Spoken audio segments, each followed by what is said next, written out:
So my name is Emily Dawes. This recording will be used for the purpose of my education and training only and will be used, viewed and stored per TAFE Queensland privacy policy, which is available on the TQ website and only assessed by TAFE Queensland staff. Do you provide your consent to be recorded in this activity for TAFE Queensland to use this recording for education training purposes? Yes. Okay. All right. Hey Ben, it's really good to see you. I'm really glad you came in today. Yeah, I didn't really want to. That's okay, a lot of people feel like that, but you still showed up. That says a lot. Would you want to sit here or somewhere else? Here's fine. All right. Have things been lately? Not great. Yeah, you seem pretty flat. Do you want to tell me a bit about what's been going on? Just everything. It sounds really overwhelming. We can take it one step at a time. But before we go further, I just want to quickly go over your rights and my role. You've got the right to feel safe, be heard, make your own choices. My role is to support you, not judge you. Everything we talk about is private unless you're at risk, someone else is at risk, or it needs to be reported by law. If that happens, I will talk with you first. Does that make sense? Yeah. And you can share as much or as little as you want. We'll go at your pace. You seem really flat today. I'm really glad you came in though. What's been going on for you lately? I just can't be bothered with everything. Yeah, like everything just feels too hard right now? Yeah, everything. That sounds really exhausting, hey? So when you wake up in the morning, what does that feel like for you? I don't really want to wake up. I just want to stay in bed most of the time. So it's not even like you're getting up and starting your day. It's more like you're stuck there. Yeah, I just don't see the point. That feeling of what's the point, that can be really heavy to carry. How long have you been feeling like that? A while. It's been getting worse. What about during the day? If you do get up, what does it usually look like? Just sit around or try find somewhere to crash. Yeah. With the couch surfing and not having your own space, that makes it even harder to have like any sort of routine. Yeah. What about things you used to enjoy? Stuff that used to get you out of the house or make you feel all right? I used to hang with mates, play a bit of footy, but don't really see them anymore now. So you've kind of lost that connection too. Not seeing your mates, not doing footy anymore. Yeah, just don't feel like it.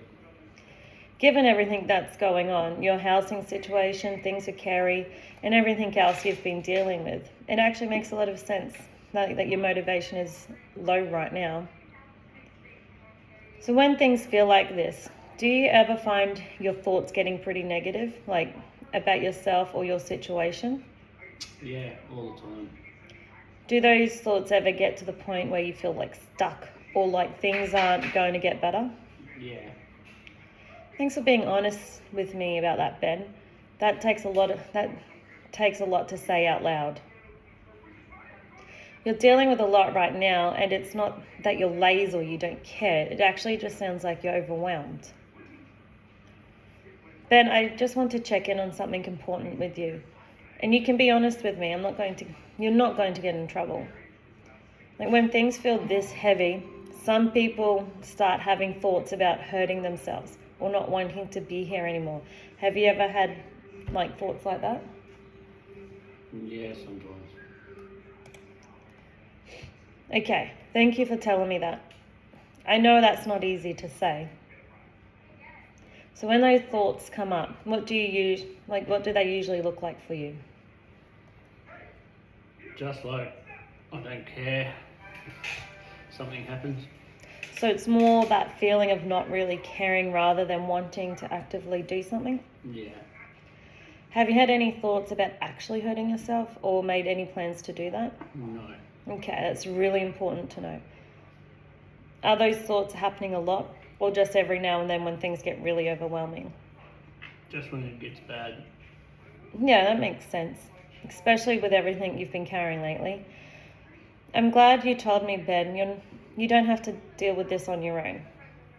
So right now it sounds like you're not planning on to hurt yourself, but those thoughts are still there. So it's important we put some support around you.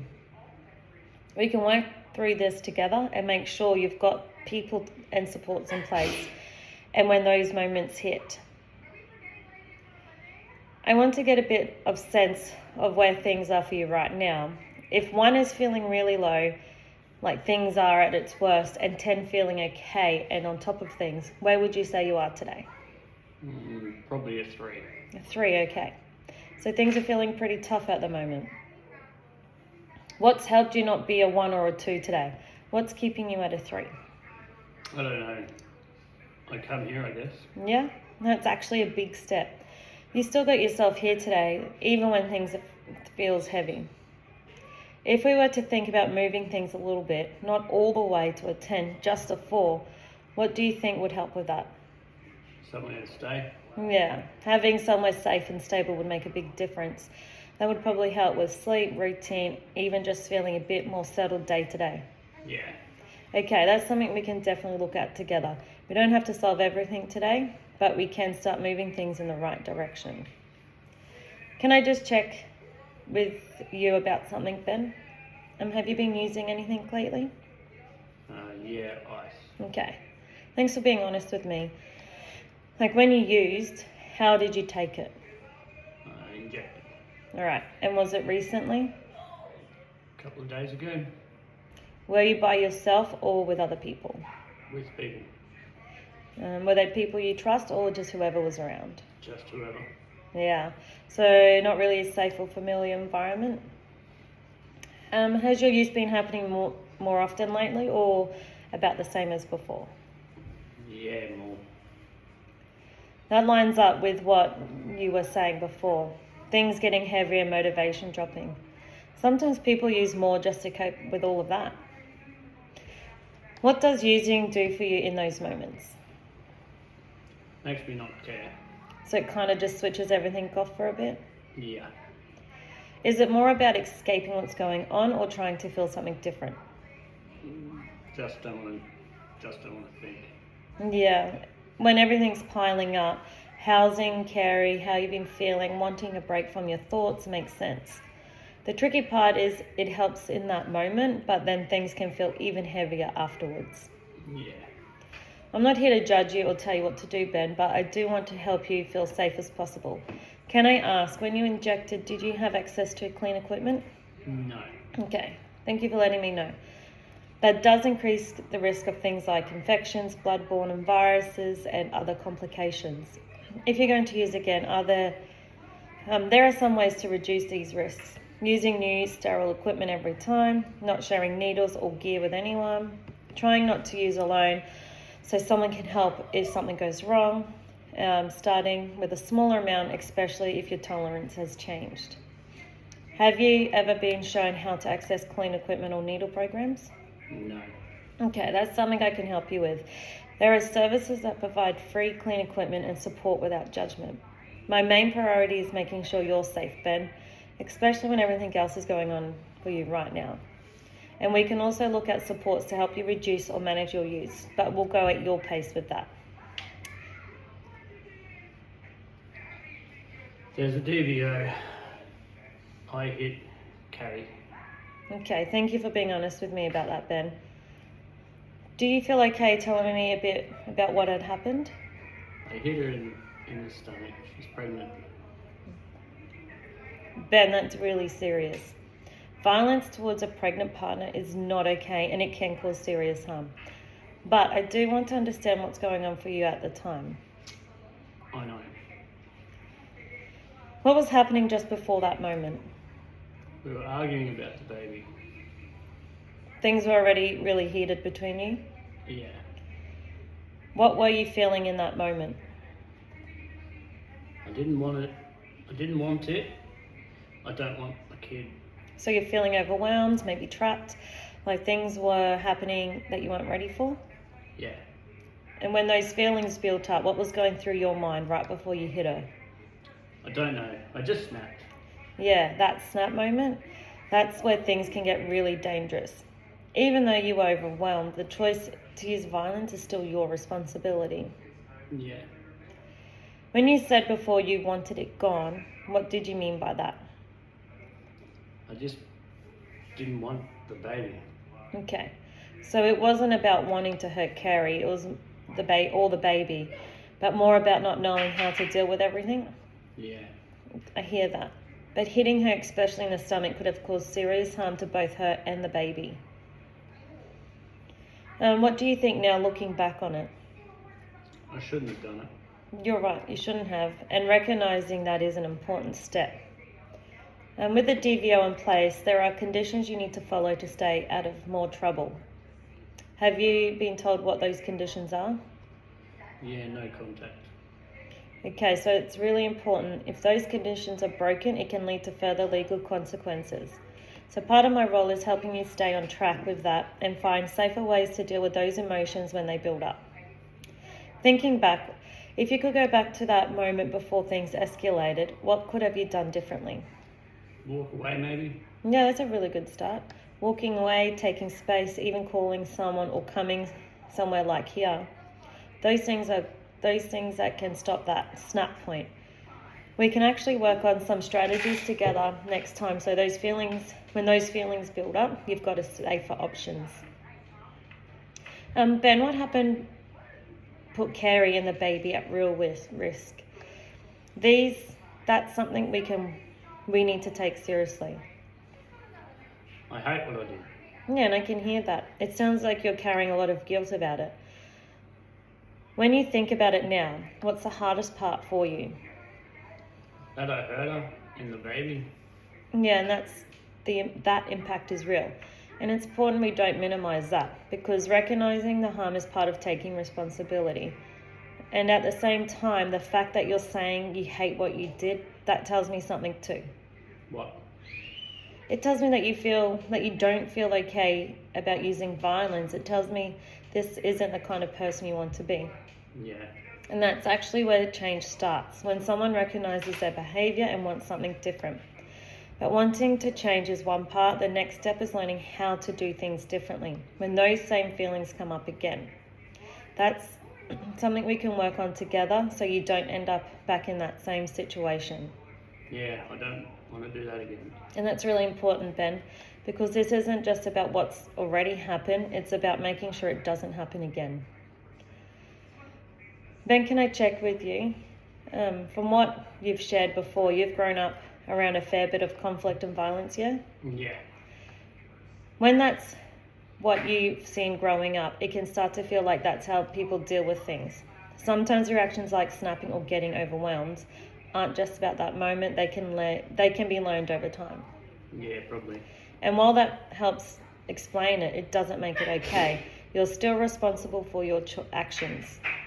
But those patterns can be changed. You can learn different ways to respond that don't hurt you or anyone else. That's something we can work on together, so when things build up, we've got better options. Yeah, I'd like that. Ben, I just want to go over your DVO with you. I just want to make sure you're really clear on what it means for you. From what you've said, one of the main conditions is that you're not to have any contact with Carrie. Yeah. So that means no messages, no calls, no seeing her in person. Even if she reaches out to you, you still can't respond. Does that make sense? Yeah. If the condition is broken even once, it can lead to further charges, so it's really important you stick to it. I know it can be hard, especially with everything going on and emotions still being there.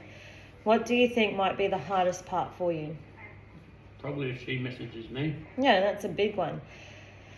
What we can do is put things in place and help you stick to it, like blocking her number or having someone you can reach out to instead when you feel the urge to respond.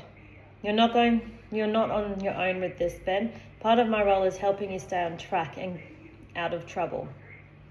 All right, let's think about some ways to help you stick to the DVO and keep everyone safe, including you. What do you think might help when those urges come up, like wanting to message her or go see her? I don't know. I'd probably just do it. Yeah, in that moment it can feel automatic. We can put a few things in place to help you pause before acting. We can block her number and socials, avoid places she might be, or reach out to someone else instead, a mate, here, or support line. How do those sound? Yeah, I could block her number. That's a really good first step. Who could you contact instead when things start building up? Maybe a mate will come here. Perfect, that's what we're here, that's what we want. Having another option in that moment makes a big difference.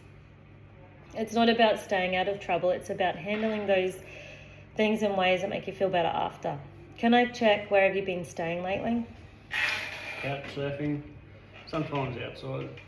Yeah, so those aren't really stable right now. That can be really tough. Where did you stay last night? At a mate's. Is that somewhere you can go back to? Not really. When you're staying at places like that, do you feel safe? Not really. Yeah, that's concerning. Not feeling safe adds a lot of stress. What makes it feel unsafe? Just people, drugs, stuff like that. Yeah, being around that can make things harder too. Having somewhere safe and stable could really help right now. There are youth housing services and supports that can help and find somewhere safer. Would you be open to us looking at some of those options? Yeah. That's something we can start working on together today. All right, Ben, from everything you've shared today, it sounds like housing is really a big priority right now. You shouldn't have to be bouncing between places or staying somewhere you don't feel safe. But what we can do today is start organising some housing support for you. Okay. It might look like reaching out to youth health services, seeing what crisis or short-term options are available, and getting you connected with someone who can keep supporting you with this. It might not happen all instantly, but we can get the process started today. So you're not doing this on your own. Would you be okay with me making a couple of calls for you, or for you while you are here? Yeah. All right, that's a really positive step.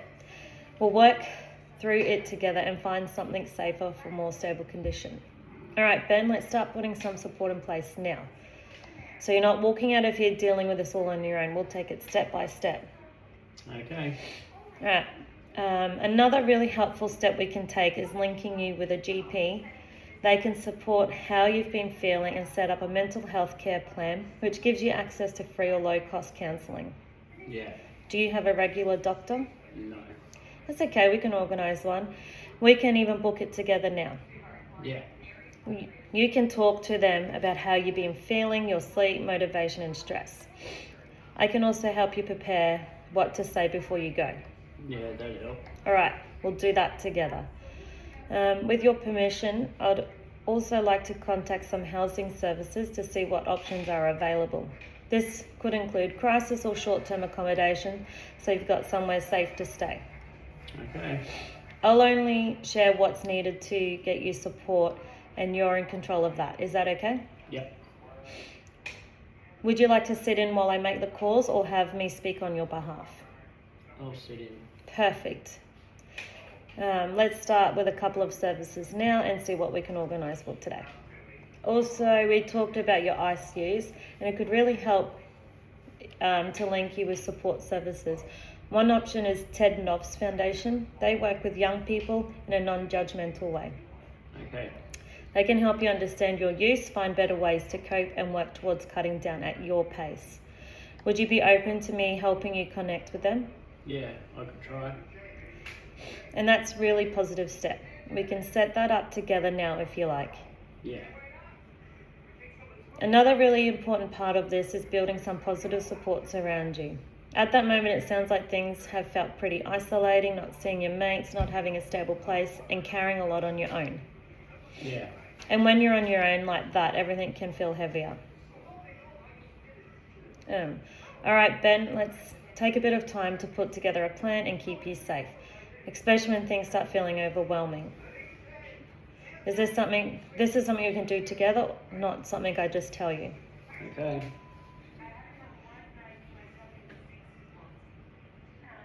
All right. So this is what your plan will look like. Noticing when anger or stress is building up, stepping away early, reaching out to your mate or coming here, sticking to the DVO conditions and getting yourself somewhere safe if things escalate. How does that feel to you? Yeah, that helps. Good, and we can keep building on this over time.